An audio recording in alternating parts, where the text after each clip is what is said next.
Welcome to Healing Circle Stories on the NurseAlly channel, where we hold space for emotional journeys of healthcare workers because healing doesn't just happen for our patients, it happens for us too.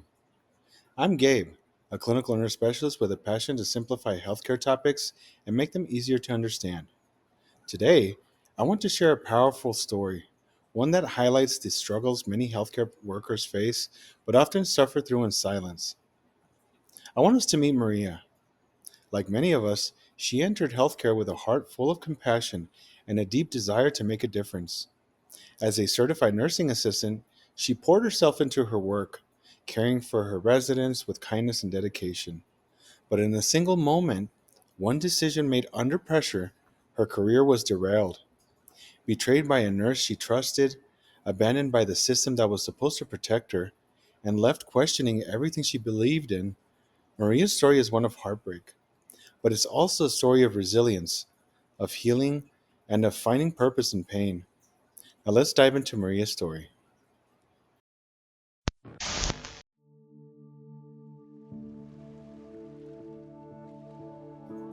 I've always been proud of my work as a certified nursing assistant. It wasn't glamorous, and it certainly wasn't easy, but it was real, meaningful work. I loved caring for my residents, helping them with the simple yet intimate parts of daily life, like getting dressed, brushing their hair, or holding their hand when they felt alone. Those moments meant everything to me. I learned early on that the job was more than just completing tasks. It was about being there, about building relationships, sharing stories, and making sure my residents felt seen, not just as patients, but as people. They were mothers, fathers, teachers, veterans, people who had lived full lives before they found themselves needing help, and I wanted them to know that someone still cared. Sure, the job was hard, long hours, short staffing, and backbreaking work were just part of the deal. But no matter how exhausted I felt at the end of a shift, I held on to the moments that made it all worth it. The warm smiles, the heartfelt thank yous, and the times when a resident would grab my hand and whisper, "You're like family to me." That's what kept me going. But there was another side to the job, one I wasn't prepared for. The way some of the staff treated CNAs like me. It wasn't just the dismissive attitudes or the way some nurses barely acknowledged us. It was deeper than that. It was a constant feeling that no matter how hard I worked, it was never enough.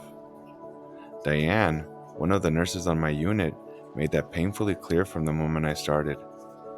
She had been there for years and carried herself like she was untouchable. I had barely finished orientation when I first felt her disdain.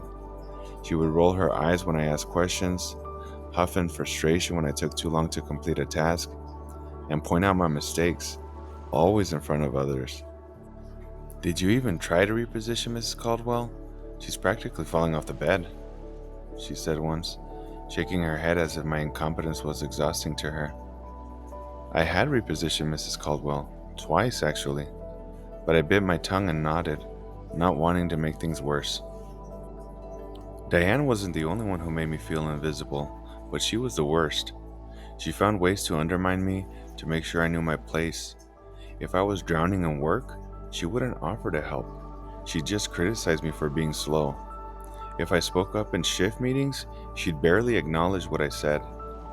I tried to tell myself it wasn't personal, that maybe she was just overworked and taking it out on me, but every interaction with her chipped away at my confidence. I started to second guess myself, to hesitate before speaking up. I didn't want to give her another reason to roll her eyes or sigh in exasperation. I told myself it didn't matter, that I was there for my residents, not for Diane. But the truth was, it did matter, because when the people around you treat you like you don't belong, you start to believe them. One night, I was finishing up a bed change for Mr. Thompson when I heard Diane's sharp voice behind me. "Maria, we don't have all night. The call light for room 212 has been on forever. Maybe if you move faster, people wouldn't have to wait so long." Her words stung, but what hurt more was the look she gave me, the kind that made me feel small, insignificant. I turned back to Mr. Thompson, who must have seen the hurt in my eyes because he reached for my hand and gave it a gentle squeeze. "Don't let her get to you," he said softly. "You do good work. You see us when others don't." I nodded, swallowing up the lump in my throat. That night, I made a promise to myself. I wasn't going to let people like Diane break me. One day, I would become a nurse, not just any nurse, but the kind who valued her team, the kind who saw people, not just job titles, the kind who never made someone feel the way Diane made me feel. And no matter what, I would always remember the lesson Mr. Thompson taught me. The smallest kindness can mean everything to someone who feels invisible.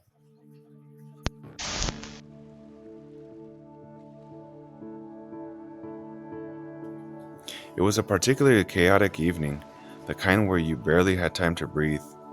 We were short-staffed, as usual, and the workload was relentless. The call lights never seemed to stop ringing, residents needed repositioning, and dinner trays had to be passed out before they got cold. My scrubs were already damp with sweat, my feet ached, and I could feel the weight of exhaustion settling into my bones. Still, I kept pushing through, moving from room to room, answering requests as fast as I could. That's what we did, kept going, no matter how overwhelmed we felt. I had just finished helping one of my residents to bed when I heard Diane call my name. "Maria, I need your help." There was an urgency in her voice that made me pause. She wasn't usually the type to ask for help, at least not without an air of superiority. But this time she sounded serious. I turned to face her, wiping my hands on my scrubs. She pulled me aside, speaking low enough that no one else could hear. "Mr. Ellis is declining fast. He needs his medication immediately." I barely had time to process what she was saying before she thrust a vial and a syringe into my hands. The moment I saw them, my stomach twisted into a tight knot. "Wait," my throat felt dry. "Diane, I can't do this." My voice wavered as I held the medication between my fingers, my grip unsteady. "I'm not trained for this. It's out of my scope." Diane let out an exaggerated sigh, the kind that made me feel like I was a child being scolded for asking too many questions. She glanced around the hallway, as if making sure no one else was listening, then locked eyes with me. "Maria, do you want the resident to suffer?" The question hit me like a punch to the gut. I swallowed hard. "Of course not, but—" "Then just give it," she interrupted, her voice sharper now, laced with irritation. "It's not a big deal." I stood there frozen. My heart pounded in my chest. Every instinct screamed at me that this was wrong. I knew the rules. I knew I wasn't licensed to administer medication. It had been drilled into my head since training. CNAs don't give meds, no exceptions. If something went wrong, it would be on me. But then Diane's words echoed in my mind again. "Do you want the resident to suffer?" I glanced down the hallway. There were no other nurses around. No one else was coming. Mr. Ellis needed help. Diane was watching me expectantly, her expression impatient. I felt trapped. If I refused, what would happen to Mr. Ellis? Would he be in pain no longer than he had to? Would Diane tell the other nurses that I didn't care enough to act? Would she make my life even harder than she already had? The weight of that unspoken pressure crushed me. So I did it. With shaking hands, I drew up the medication just like I had watched the nurses do 100 times before. I tried to ignore the way my pulse pounded in my ears, tried to steady my breathing. My fingers felt clumsy, but I went through the motions, just as I'd seen. I gave the medication. The moment it was done, nausea crept up my throat. I had done what she'd asked, but instead of feeling relief, all I felt was dread, because deep down, I knew I had just crossed a line I could never take back. I couldn't stop thinking about that moment, the syringe in my hands, the way my heart pounded as I administered the medication, the look on Diane's face, calm, indifferent, as if what she had asked me to do was just another routine task. But it wasn't. I felt sick with guilt. My stomach twisted every time I replayed it in my head, over and over like a broken record. Had I done the right thing? I told myself I was just trying to help, that I didn't want the resident to suffer. But deep down, I knew the truth. I had been pressured, manipulated, and worst of all, I had let it happen. I should have refused. I knew that. But I also knew that if I had, Diane would have made my life miserable. She already found ways to undermine me, to make me feel small. If I had stood my ground, she would have humiliated me, made me the scapegoat for everything that went wrong on the floor. And maybe, just maybe, Mr. Ellis would have suffered because of the delay. That's what I kept telling myself, that I had done it for him.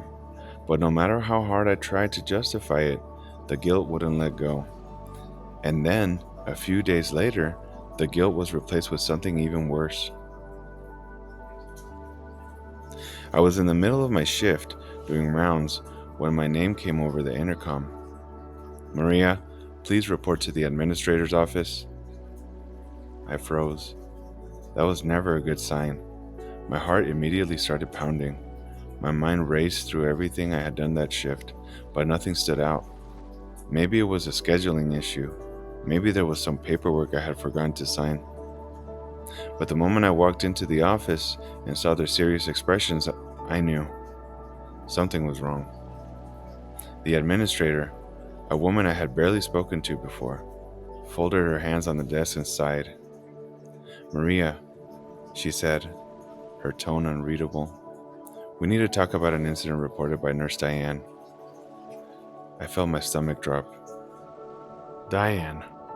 My mind was already screaming at me to run, to defend myself before I even knew what the accusation was. But I forced myself to stay calm. "What incident?" I asked, my voice barely above a whisper. The administrator exchanged glances with the unit manager, then fixed her gaze back on me.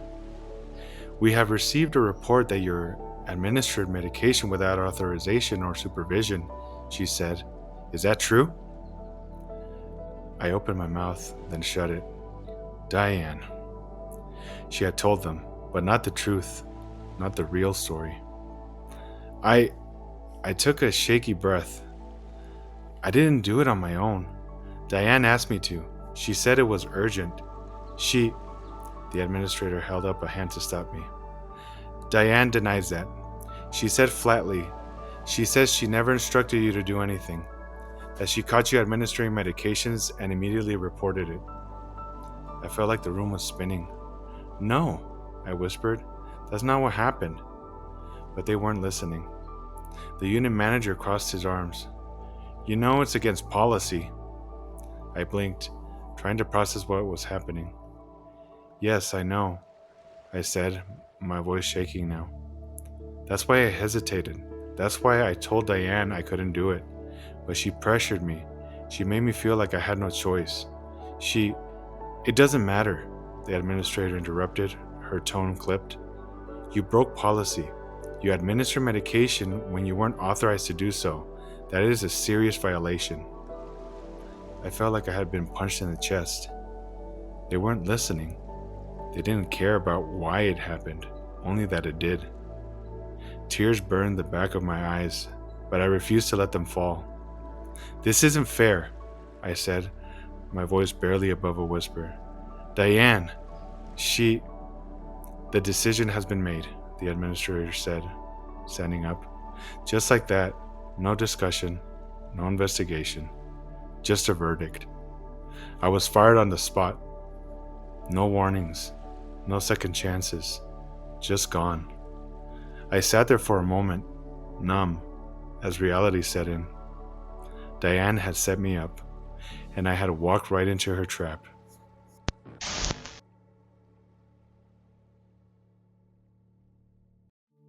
Losing my job was devastating. It wasn't just about the paycheck or the title. I had poured my heart into my work.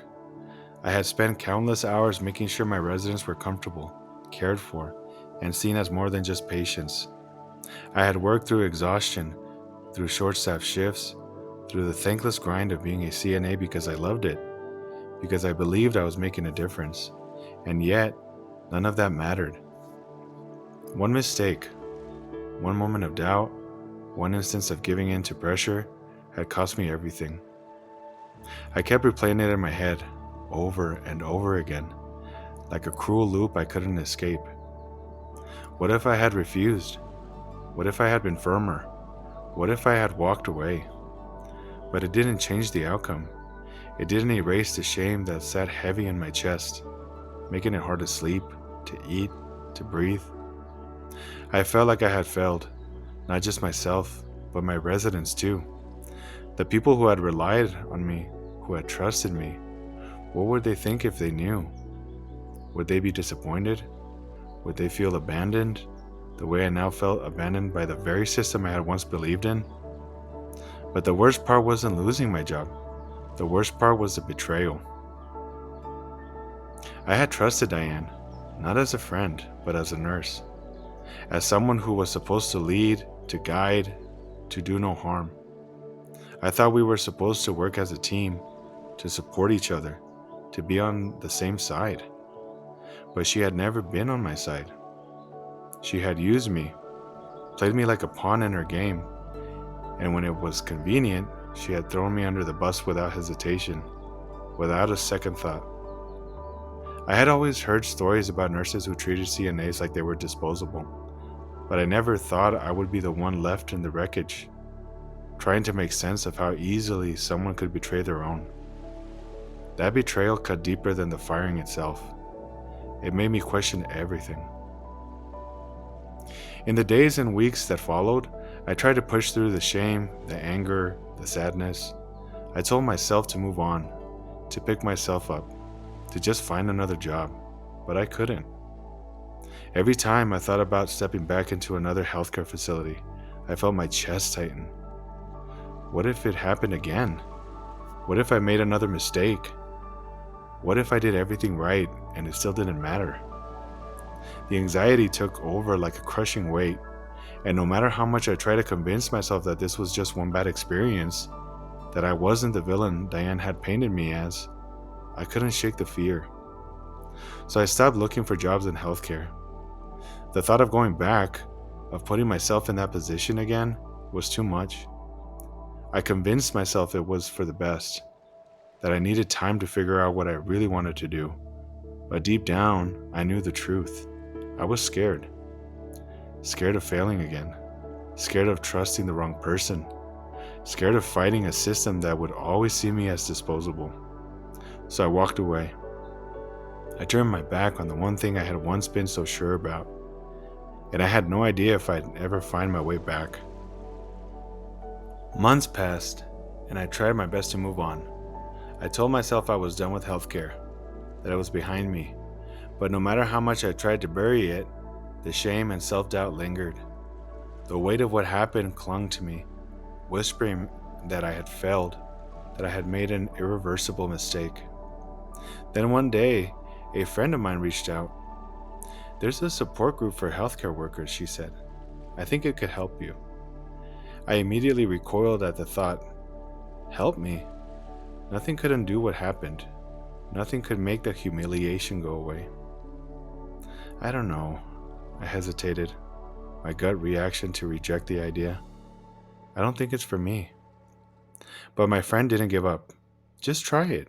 You don't even have to talk. Just listen. I really think you should hear what other people have been through." I wanted to believe her, but a part of me was terrified. What if no one understood? What if they looked at me the way the administrator had, with cold judgment, no room for explanations? But something inside me, a tiny exhausted part, was desperate for relief, for understanding. So I went. When I walked into that room, I was expecting awkwardness. I expected to feel out of place, like an outsider peeking into a space where I didn't belong. Instead, I was shocked. The room was filled with people just like me. Nurses, CNAs, even a couple of doctors. Some looked exhausted, others seemed hesitant, but they were all there. And as I sat and listened, I realized I wasn't alone. One nurse shared how she had been scapegoated for a medication error that wasn't even hers. A doctor talked about a time he had been pressured to cut corners to meet unrealistic patient quotas. A CNA described how a supervisor had pushed her beyond safe limits, only to abandon her when something went wrong. The more I listened, the more my own experience stopped feeling like an isolated failure. Then, one of the facilitators, a woman with kind eyes and a calm voice, started talking about something called the second victim phenomenon. She explained how healthcare workers, when involved in stressful or traumatic incidents, whether it was a mistake, an accusation, or just a high pressure situation, often suffer deeply, not because they're incompetent or careless, but because they care, because they're human. And yet, instead of support, many are left to bear that emotional burden alone, blamed by a system that often fails to protect them. I felt something inside me crack open. For the first time since I had lost my job, I didn't feel like a disgrace. I didn't feel weak. I didn't feel alone. For the first time, I realized that what happened to me wasn't proof that I was broken. It was proof that the system itself was flawed. And just like that, the shame I had carried for so long started to loosen its grip.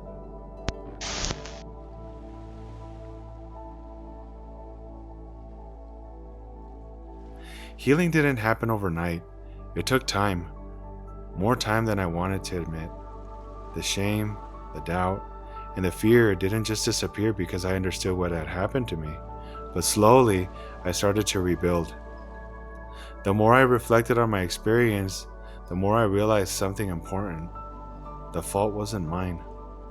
I had been pressured, manipulated, and thrown under the bus by a system that should have protected me. And while that truth didn't erase the scars, it helped me begin to forgive myself. For a long time, I avoided anything that reminded me of healthcare. But eventually, something inside me shifted. I realized that my story, my mistake, my pain, could serve as a lesson to others. I began sharing my experience with the CNA training programs, warning new aides about the importance of standing firm in their scope of practice. I told them what I wish someone had told me, that no matter how much pressure you feel, no matter who is telling you what to do, if it's outside your scope, you have every right to say no. I emphasized the importance of trusting your gut, asking questions, and never letting fear dictate their decisions. But something else stirred inside me, something I hadn't expected. As I spoke to the CNAs, I saw myself in them. Young, eager, passionate about patient care, but vulnerable to the system that had failed me. I didn't just want to warn them, I wanted to do more. That's when I knew I wasn't done with healthcare. I was done fighting for healthcare workers. So I went back to school to become a nurse. Going back to school wasn't easy. There were moments when the old fear crept in, whispering that I didn't belong in this field, that I'd never be good enough. But I pushed through. I studied harder than I ever had before. I absorbed everything I could, not just about patient care, but about leadership, ethical decision making, and advocating for both patients and staff. This time, I wasn't just working toward a degree, I was working toward a mission. When I finally became a registered nurse, I promised myself I would be the kind of nurse I had needed back then. I would never treat a CNA or anyone else on my team the way Diane had treated me. I would make sure my workplace was one where people felt supported, not disposable. I also became an advocate for better workplace culture in healthcare. I joined committees focused on stopping bullying, improving teamwork, and fostering a culture where healthcare workers felt safe speaking up. I knew firsthand what happened when fear silenced people, and I was determined to make sure that no one else had to go through what I did. What happened to me was unfair. It cost me my job, my confidence, and almost my entire career. But it also gave me something I never expected, a new purpose. It gave me the drive to stand up for others, to make sure that no one else had to go through what I did. Today, I'm back in healthcare, working for an organization that values its staff and fosters a culture of teamwork and respect. And when I meet a CNA who's struggling, who feels overwhelmed, unheard, or afraid, I remind them of something I wish someone had told me back then. You are not alone. What you do matters, and it's okay to ask for help. Wow, this was an amazing story shared by Maria. I wanted to point out a few things about this story. Maria's story is one that resonates deeply within healthcare. It's raw, painful, and unfortunately not uncommon. Her journey reflects the harsh reality that many healthcare workers face: the emotional aftermath of what a workplace incident, betrayal by colleagues, and the crushing weight of an unsupportive system. What happened to Maria is a textbook case of the second victim phenomenon, a term used to describe the emotional trauma that healthcare workers experience after being involved in an adverse event, medical error, or ethical dilemma. While the first victim is always a patient, the second victim is a healthcare provider, left grappling with guilt, shame, fear, and self doubt. Let's break down the key factors of second victim syndrome that Mariah experienced. Number one, the initial trauma, the moment that changed everything. Maria's distress began the moment she was pressured into crossing an ethical boundary. She knew it was wrong, but fear and intimidation clouded her judgment. In a high stress situation, the pressure to act quickly, especially from someone in a position of power, can override a person's natural instincts. At that moment, she was stuck in the chaos and accidental discovery stage, where the emotional distress starts, but she wasn't yet fully aware of the magnitude of what had just happened. Number two, self doubt, shame, and isolation. So, after losing her job, Mariah spiraled into the next phase: intrusive reflections and restoring personal integrity. She couldn't stop replaying the moment in her mind. What if I had refused? What if I had spoken up? What if I had done something differently? These thoughts consumed her, filling her with guilt, even though she was a victim of workplace coercion. Mariah also experienced isolation, one of the most damaging aspects of the second victim phenomenon. She withdrew from healthcare altogether, too afraid to put herself in a position where she might make another mistake or be blamed for something beyond her control. This is one of the most common responses among second victims, leaving the profession altogether because the emotional burden is too great to bear. Number three, betrayal and lack of institutional support. One of the most painful aspects of Mariah's story was the betrayal, not just by Diane, but by the administration that refused to listen to her side of the story. This is another hallmark of the second victim phenomenon: a lack of support from leadership. Instead of investigating the situation thoroughly, they dismissed her without consideration. This is what often drives second victims deeper into distress, reinforcing the belief that they are alone and that speaking up is futile. Had Mariah been in an environment that provided psychological safety, just culture, and peer support, her trajectory might have been different. But instead, she was left to carry the emotional burden alone, making her recovery process longer and more painful.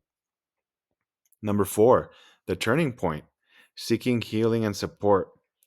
So here, Mariah's healing didn't begin until she found a support group, a space where she could talk about her experience without judgment. This was a critical moment in her recovery because for the first time, she realized she wasn't weak, incompetent, or a failure. She was simply human. And more importantly, she wasn't alone. Support systems, whether peer debriefing, professional counseling, or just talking with others who understand, are essential in helping second victims move forward. Number five, moving on, the final stage of the recovery trajectory. So here, Mariah eventually reached the final stage of the second victim recovery trajectory, which is called moving on. But moving on doesn't mean forgetting what happened. It means taking that experience and using it to build something better. For Mariah, moving on meant reclaiming her place in healthcare, not as a victim, but as a leader. She decided to become a nurse, not just to continue patient care, but to ensure that no one else would feel the way she did. She became an advocate for healthcare workers, promoting better workplace culture, stronger ethical training, and a culture of speaking up. So here are my final thoughts and what we can learn from Mariah's story. First, Mariah's story teaches us that second victim phenomenon is a real, but recovery is possible. If you've ever felt guilt, shame, or self doubt after an event at work, remember you are not alone. If you've ever been pressured into something that didn't feel right, you have the right to say no. If you've ever been abandoned by leadership, know that there are people who will listen and support you. Healing doesn't happen in isolation, it happens in community. And as Mariah's story shows, it is possible to move forward, not just as a survivor, but as a stronger, more compassionate healthcare provider. If you've ever experienced something like this, know that your story matters. Drop a comment, share your thoughts, or just know that this space is here for you. Together, we can change the culture of healthcare, one story at a time. Don't forget to like, subscribe, and share this video. Let's keep the conversation going.